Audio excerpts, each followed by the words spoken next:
You think being a man is something you have to prove. But the harder you try to perform it, the more obvious it becomes that you don't feel it. You think manhood is a costume, a voice, a posture, a look on your face. But real strength does not come from performance. It comes from possession, from owning yourself so deeply that no audience is required. A lot of you are exhausted for a reason.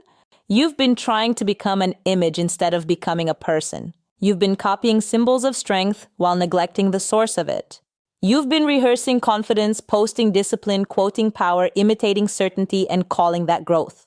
It's not growth. It's theater.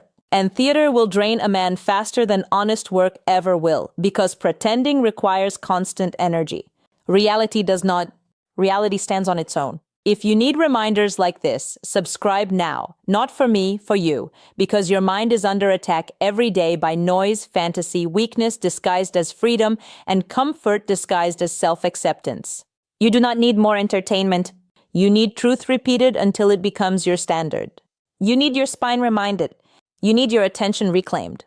So subscribe if you're done being lied to, including by yourself. Here's what it really means. Being a man is not about appearing dominant. It is about becoming dependable. It is not about looking dangerous. It is about becoming disciplined. It is not about making people fear you. It is about making your word mean something. It is not about being emotionally numb. It is about being emotionally governed. It is not about acting above everyone. It is about refusing to live beneath your own standards. That is the shift. That is the entire shift. Stop asking, how do I look like a man?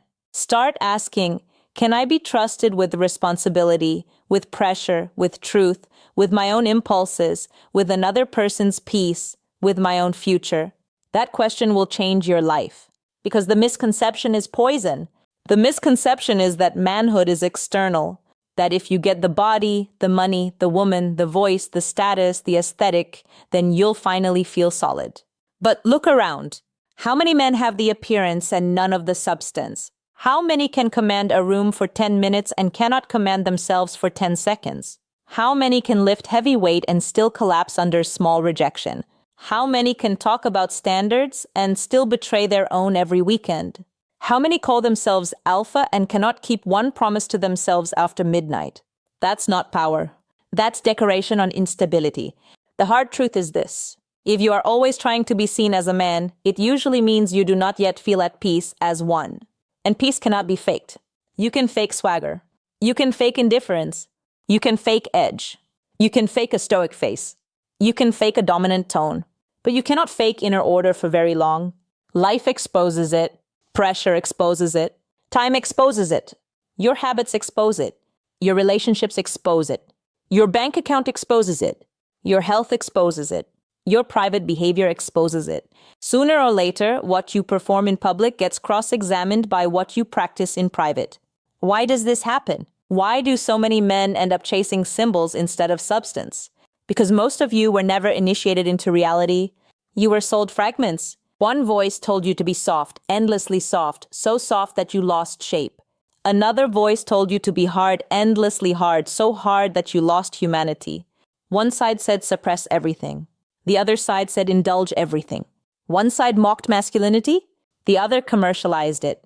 So you grew up in confusion. No clear standard, no grounded model. No father worth copying, or maybe a father you feared, or maybe one who disappeared, or maybe one who was there physically and absent spiritually. So you assembled your identity from scraps. A little from the internet, a little from pain, a little from pride, a little from imitation, a little from resentment, a little from fantasy. And then you wonder why it feels unstable, because it is unstable. You built it on reactions, not convictions. That's called compensation. When a man is not rooted, he compensates. He gets louder. He flexes more. He chases more attention. He becomes more theatrical, more impulsive, more extreme. He starts confusing intensity for strength. But intensity is not strength. A firework is intense. It still burns out in seconds. A mountain is strength. Quiet. Heavy. Unmoved. You need to understand that difference because one will impress weak minds and the other will build a strong life. The root cause is not that you're too masculine. It's that your masculinity has been disconnected from responsibility. Masculinity without responsibility becomes ego. Masculinity without discipline becomes destruction. Masculinity without self-awareness becomes cruelty. Masculinity without purpose becomes appetite. And appetite never stops asking for more. More validation, more pleasure, more proof, more drama, more noise, more spectators, more excuses. That is why so many men are outwardly sharp and inwardly starving. They are feeding image and neglecting identity. And the cost is brutal. You pay for this confusion with your time, your focus, your confidence, your relationships, your money, your peace.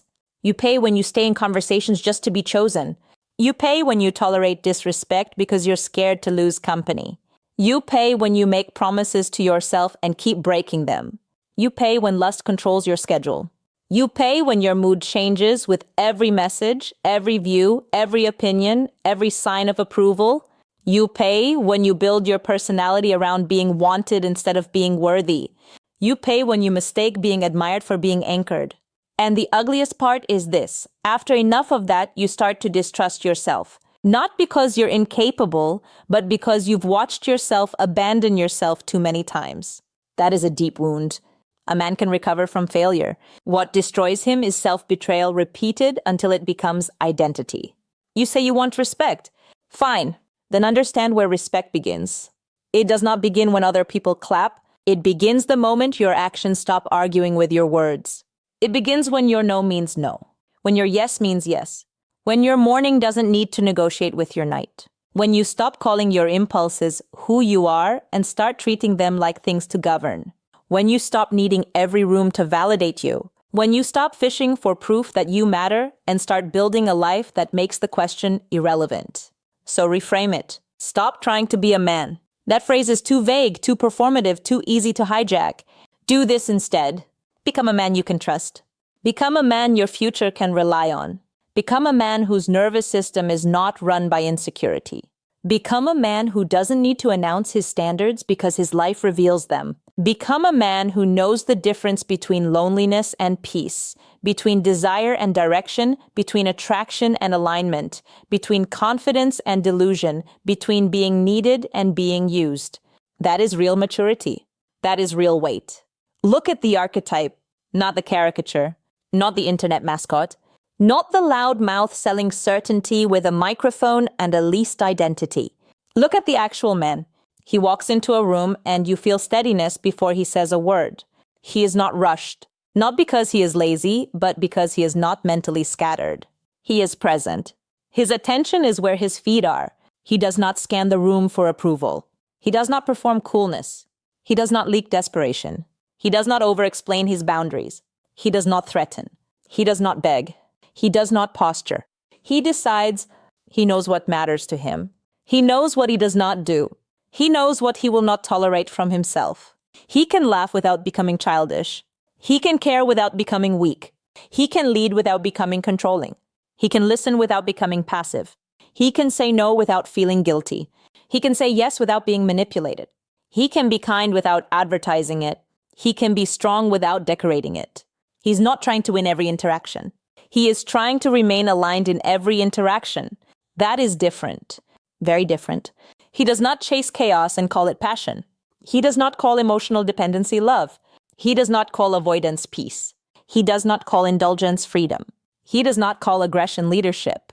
He names things correctly. That's power.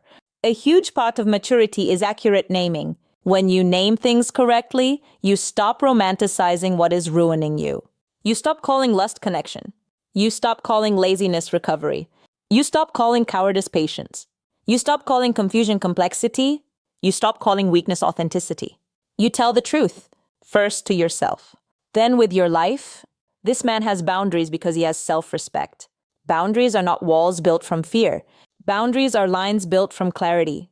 He knows not every invitation deserves a yes. Not every attraction deserves pursuit. Not every conflict deserves a response. Not every opportunity deserves attention. Not every person deserves access. He understands access. He understands that your life gets shaped by what you allow near you repeatedly. So he is careful, not paranoid. Disciplined, not rigid. Open, not available to everything. There is a difference. He has purpose, and purpose is not some cinematic feeling. Purpose is often quiet, repetitive, unsexy. It looks like getting up when you said you would.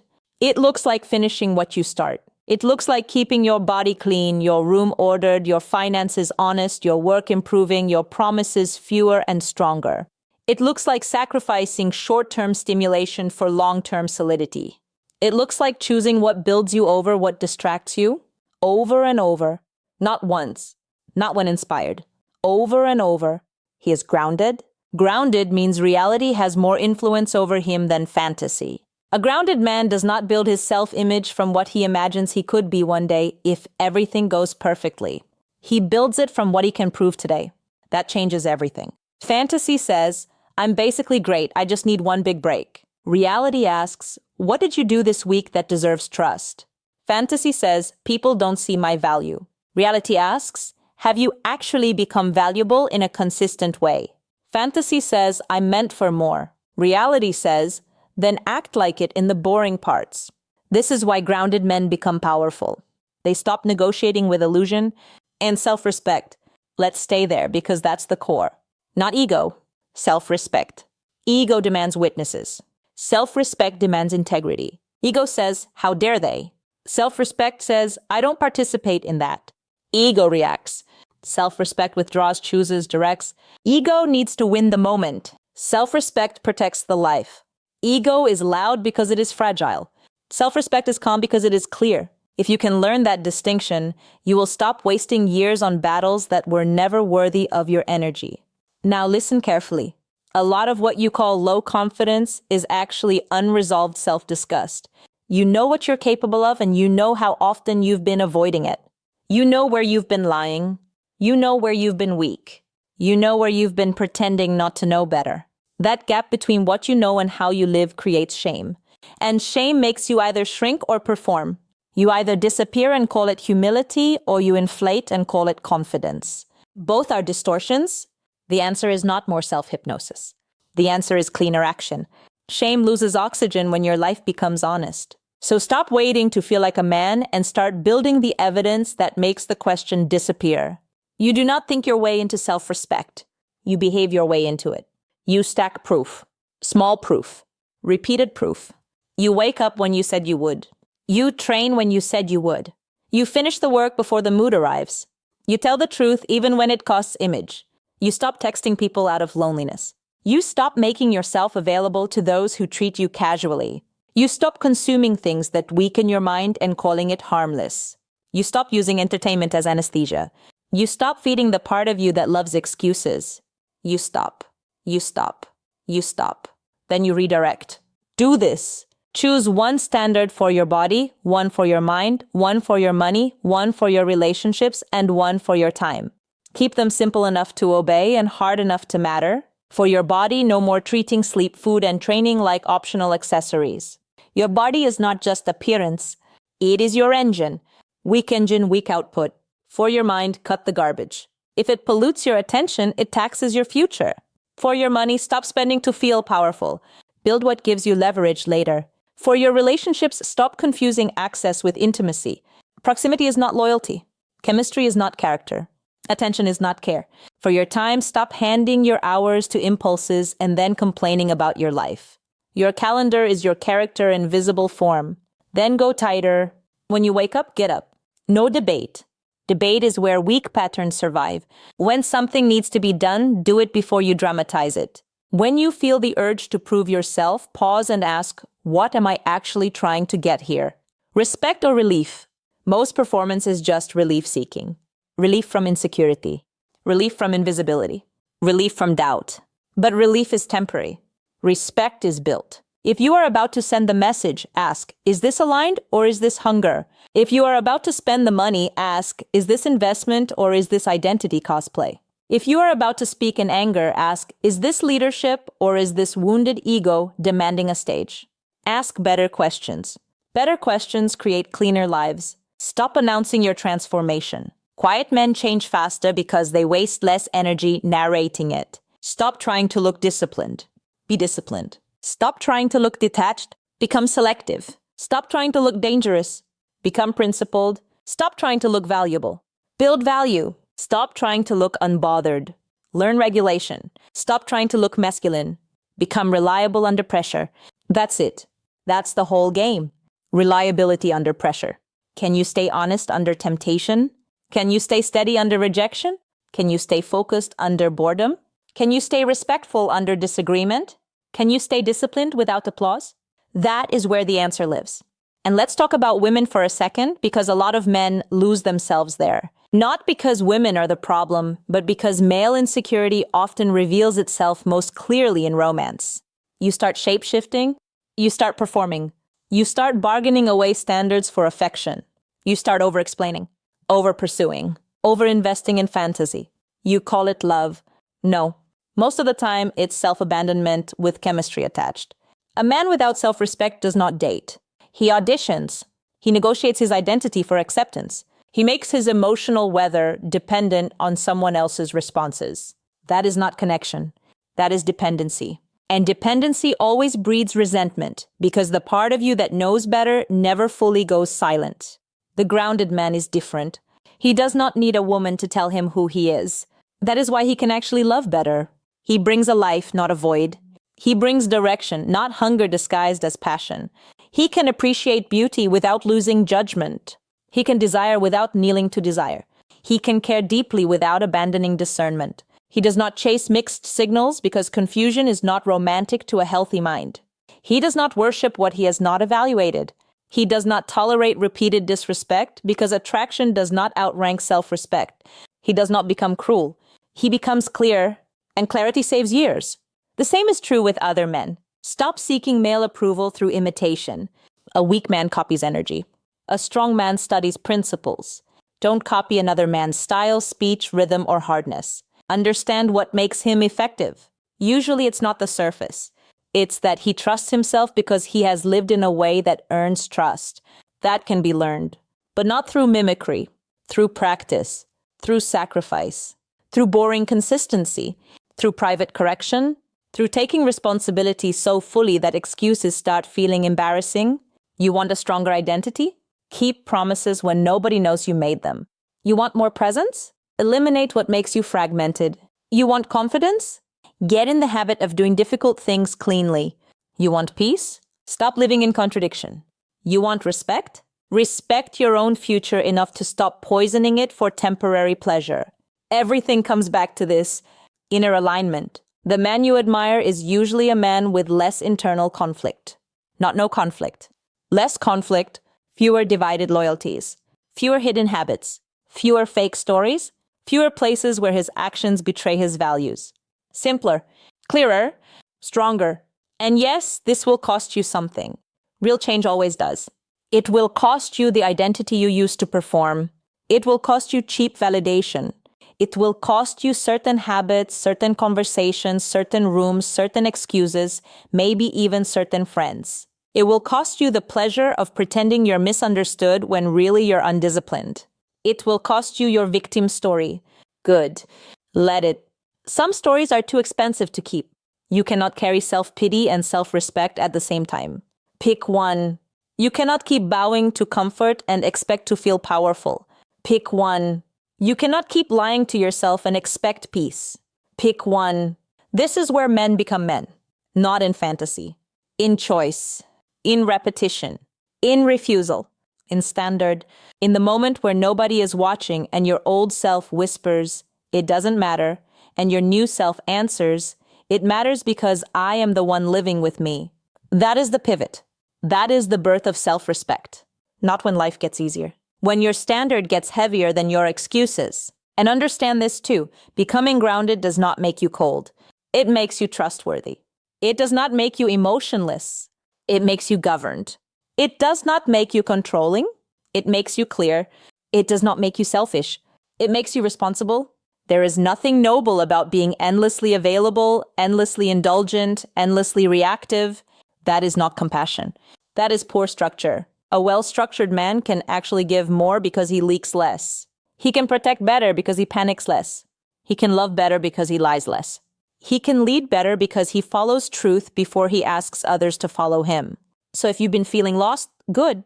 That can be useful. Lost means the false map is failing. Good. Let it fail. Better to be disoriented by truth than comforted by delusion. Better to face the emptiness under the performance than spend another decade decorating it. You do not need a new persona. You need a truer pattern, a life with stronger edges, a nervous system that is not addicted to noise, a conscience you stop arguing with, a daily rhythm that proves you mean what you say. Start today, not dramatically, decisively. Clean your space, train your body, finish the task, send fewer words, mean the ones you send, cut the habit, keep the boundary, make the call you've been avoiding, tell the truth you've been softening, walk away from what repeatedly reduces you, return to what quietly builds you, read more than you scroll, produce more than you consume, hold eye contact with reality, stay there. Stay there long enough for your fantasy self to die and your actual self to strengthen. Because that's the real fear, isn't it? Not that you'll fail. That you'll have to live without the fantasy version of you. The one who is secretly exceptional without discipline. The one who deserves more without structure. The one who is powerful in theory but inconsistent in practice. Let him die. He has cost you enough. He has stolen enough years. He has eaten enough mornings. He has talked enough. Let him die so something sturdier can live. The man you're supposed to become is not louder than you. He is truer than you. He wastes less energy pretending. He does not need to constantly ask who he is because his habits answer for him. He is not obsessed with appearing high value because he is busy becoming useful, sharp, honest, grounded.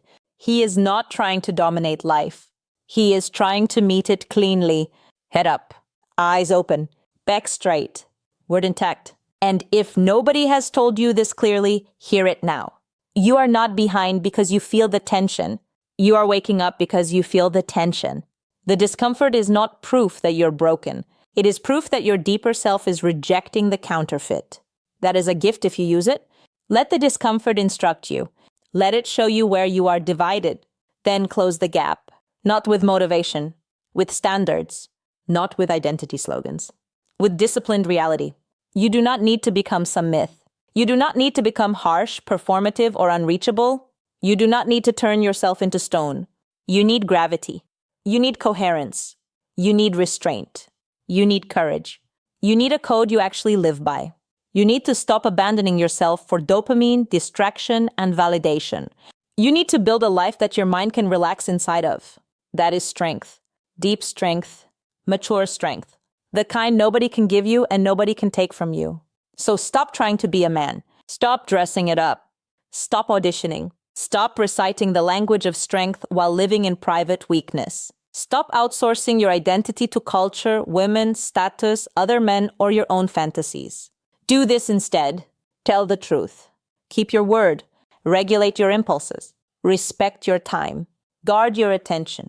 Build your body. Clean your habits. Choose your circle carefully. Walk away sooner from what dishonors you.